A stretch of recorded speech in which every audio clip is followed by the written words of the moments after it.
Bonjour à tous et bienvenue dans le théâtre des décapités. Aujourd'hui, normalement, je voulais vous conter l'histoire d'un cum qui s'appelle Titus, qui a vraiment existé, qui a été genre empereur romain, mais moi ça me gave que ce soit toujours l'histoire d'un cum, alors je vais changer de point de vue, et du coup, ce sera l'histoire d'une femeux qui s'appelle Bérénice, et qui est genre reine de Palestine. Et elle règne avec son frère, qui a pourtant déjà une femelle, ce qui fait qu'il y a genre 2 reines pour le même patelin, enfin bon, c'est chelou. Bérénice, elle est encore toute jeune, genre 22 ans, qu'elle a déjà enterré 2 vioques à qui son papa voulait la marier. Mais la meuf, c'est une bombasse, elle a une répute de ouf dans genre tout l'Empire. Donc Bérénice elle est reine quand elle rencontre un BG du nom de Titus, et elle tombe trop in love, et lui aussi, c'est le pied dans sa vie. Jusqu'au moment où le daron de Titus, Vespasien, qui est rien de moins que le boss de tout l'Empire romain, canne comme un cochon de la diarrhée. Par voie de conséquence, Titus il va devenir roi, et Bérénice, c'est quand même une reine juive, et pas du coin en plus. Elle flippe que son cum choisisse une autre poulette comme Bobonne pour faire plaisir au peuple romain qui est pas fan des feuges a priori. Mais Titus, il dit qu'il la kiffe toujours, donc ça va, tranquille.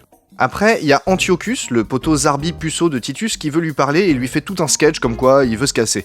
Bérénice, elle le sent pas trop ce type, et c'est à ce moment-là qu'il lui avoue qu'il veut se casser parce que ça fait des années qu'il mouille ses draps en pensant à elle.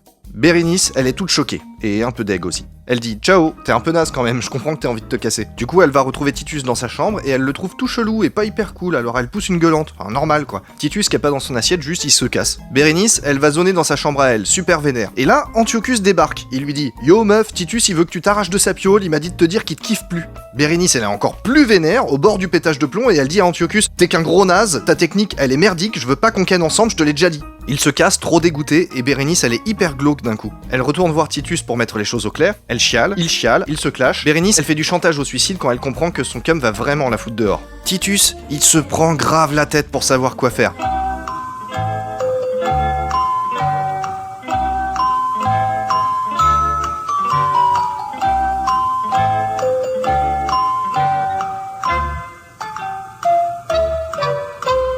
C'est le gros drama, mais il finit par lui dire « En fait j'ai décidé, tu te casses, sinon mon peuple va foutre le sbeul. » Bérénice lui en colle une, puis elle fait ses valises, mais en fait elle a prévu de mourir sans le revoir. Et en fait, lui il la cherche partout comme un ouf, et là, pile dans l'entrée du salon, il la voit, il lui dit « Je te kiffe, mais je préfère être empereur quand même. » Antiochus arrive, pépère, parce qu'il se dit qu'il y a peut-être une opportunité, et puis il se dégonfle, il dit tout à Titus et qu'il va se défenestrer aussi. Là, Bérénice elle fait un deal. On rentre chacun dans nos maisons, on se téléphone plus, et c'est marre. Et voilà.